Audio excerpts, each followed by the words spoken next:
Assalamualaikum warahmatullahi wabarakatuh. Saudara-saudara sekalian, saya tidak akan bicara panjang lebar.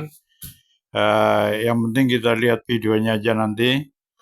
Ada pernyataan dari Abah Setu bahwa kenapa sih ya, kok PBNU kayak takut sekali bicara nasab ya, bicara nasab. Habib-habib kaum Balawi yang ngaku-ngaku cucu Nabi ya. Ini kok kenapa sih PBNU diam seribu bahasa ya? Yang diharapkan masyarakat itu PBNU bicaralah, biar masalah ini cepat selesai. Yang tegas loh, jangan kayak orang ketakutan begitu, ketumnya, terus Rois Amnya, cari selamat sendiri-sendiri. Ini nggak lucu lah, harusnya yang tegas. PBNU sebagai ormas terbesar di Indonesia, bahkan terbesar di dunia, harus tunjukkan kewibawaannya. Ini Ketum dan Rois Am kali ini nih paling terburuk ya selama ini nih. Kayaknya kok paling penakut ya. Mau cari selamat sendiri. Bahkan disinyalir malah membela-bela kaum Balawe. Ini kan lucu ini. Ini di dalam PBNU ini sendiri sudah banyak Habib-Habib ini. Habib-Habib yang mungkin ya, tanda petik, sengaja disusupkan untuk merusak PBNU itu dari dalam. Ini harus diwaspadai ini ya. Terutama bagi petinggi-petinggi PBNU lah, jangan diam saja nih. Ini Nahdien harus bawah ini mengharapkan ketegasan daripada PBNU itu sendiri. Jangan diam saja dong. Oh, ada masalah besar begini kok diam. Ini bukan masalah kecil ini. Ini masalah besar yang bisa menghantam kebangsaan, ya rasa kebangsaan dan rasa persatuan nasional. Ayolah PBNU berbicara. Untuk itu ayolah kita saksikan bersama video berikut ini. Ini kenapa LDPBNU tidak mencoba untuk menarik hal ini? Dan ini problem umat. Yang salah satunya adalah menjadi tanggung jawab PBNU loh. Yang dikhawatirkan kalau kita ikut membahas di sana, nanti keperpihakannya akan terlihat memihak yang mana, ada yang dirugikan. Sementara LDPBNU punya tujuan juga untuk merangkul semuanya. Kalaupun persoalan HBIP itu ada yang meluruskan, saya kira biar diluruskan oleh para ahlinya, sehingga nanti akan menemukan titik jalan. Jadi ketika tidak mengikuti pembahasan bukan berarti membiarkan. Nah, justru dengan memberikan keleluasaan, kalau wasit itu sudah ngasih semprit, nanti udah selesai malahan. Nah, dan ketika sudah selesai itu pasti ada yang nggak puas. Ketika tidak puas, khawatirnya malah sangat dihindari adalah dikhawatirkan terjadi chaos. Ketika wasit tidak, kalau dianggap wasit ya, LDPBNU misalnya dianggap wasit terkait nasab. Kemudian memberikan keperpihakan kepada tertentu. Pasti sebagian kelompok A atau kelompok B sangat tidak puas dengan kesimpulan. Kalau dibilang bodoh sih nggak mungkin. Kalau menurut saya tidak mungkin mereka duduk di PBNU. Ini masalahnya ada sesuatu dari semua yang susah ya.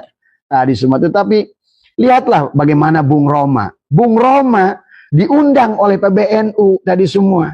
Kemudian di situ seolah-olah diakali, seolah-olah Bung Roma dipertemukan dengan Habib. Timbullah besoknya tuh Bung Roma adalah di framing. Sedemikian luar biasa. Sampai beliau harus klarifikasi di podcastnya beliau kemarin. Kata beliau, saya tobat. Nggak mau lagi diundang ke PBNU. Seseorang yang duduk di lembaga sebagai pengurus lembaga dakwah adalah PBNU, adalah yang kalau tidak salah namanya adalah, mohon diralat kalau salah, adalah Kiai Haji Ahmad Ikrom, ya sahabat. Adalah sehingga menimbulkan adalah juga timbul polemik di antara, karena pada dasarnya hari ini yang berkaitan dengan diskursus nasab itu adalah masih belum selesai ya. Tetapi kata Abah, biarkan ini memang belum selesai, menjadikan pendidikan kepada anak bangsa. Harus belajar, kita ini adalah imsak ya sahabat, dalam arti setiap orang boleh berpendapat ya, tetapi adalah maka dalam pandangan kita ya, yang sangat disayangkan adalah dari Kiai Ikrom adalah seolah-olah Abah melihat bahwa beliau itu adalah seperti tidak mengerti persoalan yang ada, ya. Apalagi adalah ini diucapkan, ya sahabat, adalah oleh orang yang sebenarnya adalah menjadikan seseorang, ya, yang ada duduk di struktur Nahdlatul Ulama, apalagi adalah pengurus besar Nahdlatul Ulama, ya. Nah, inilah yang disayangkan, seolah-olah bahwa beliau tidak mau tahu, ya, menganggap masalah diskursus nasab ini adalah dianggap sebagai sesuatu yang adalah biasa, kasus biasa, ya. Mungkin ada positif dan mungkin ada negatifnya. Seperti beliau bilang, kalau seandainya PBNU mengambil sikap pada saat wasit sudah meniup peluit, maka kata beliau, maka justru persoalan ini adalah akan selesai begitu saja. Nah, tetapi yang tidak dipahami oleh beliau adalah, apalagi beliau mengatakan tentang maaf ya sahabat, tadi Abah sudah, apalagi beliau adalah sebagai lembaga dakwah, adalah lembaga dakwah PBNU, ya.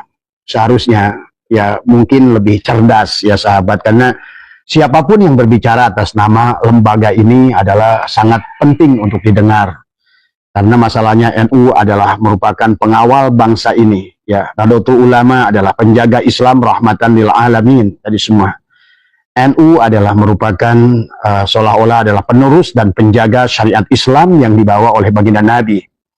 NU adalah garda terdepan Ahlussunnah wal Jamaah, ya. Dan Nahdlatul Ulama adalah cermin ulama Nusantara, ya. Nah, inilah barangkali adalah yang harus yang disedihkan daripada seorang yang mengaku sebagai pengurus lembaga dakwah Nahdlatul Ulama, tetapi adalah hanya menggunakan satu kaidah darul mafasid adalah muqaddamu ala jalbil masalih, adalah hanya karena takut timbulnya madorot yang lebih besar. Padahal sebenarnya Kiai Ikram, sekarang ini madorotnya itu bukan lagi justru persoalan ini datang dari madorot.